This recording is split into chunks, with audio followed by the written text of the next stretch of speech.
If you're trying to jump into Rocket League and suddenly see that annoying call limit reached, try again later message, don't panic. This issue is super common in 2025, and the good news is it's almost always easy to fix. So stay with me because by the end of this video, you'll know exactly how to get back in the game without waiting hours. First things first, this error usually means Rocket League's servers are overloaded or temporarily blocking new connection attempts. But before blaming the servers, try the simplest fix. Completely close the game. Not just backing out to the main menu, fully shut down Rocket League. Then close Steam or the Epic Games launcher as well. Give everything a moment to shut down in the background. Then reopen your launcher and the game. Believe it or not, this alone fixes the error for tons of players. If it pops up again, there's another quick check you should do. Head into the game settings and look for the legal or EULA section.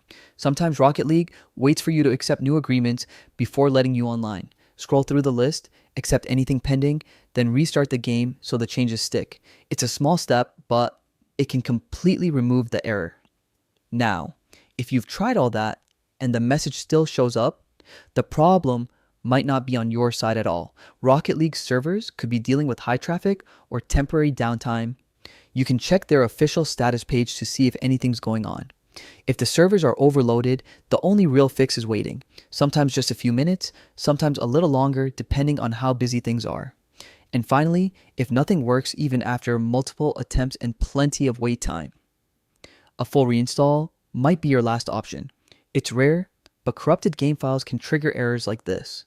A fresh install wipes out anything broken and usually gets you back online instantly. With these steps, you should be able to clear the call limit error and jump back into your matches without the frustration. Hopefully this guide saves you time the next time Rocket League throws that message at you. Thanks for watching, and good luck getting back out on the field.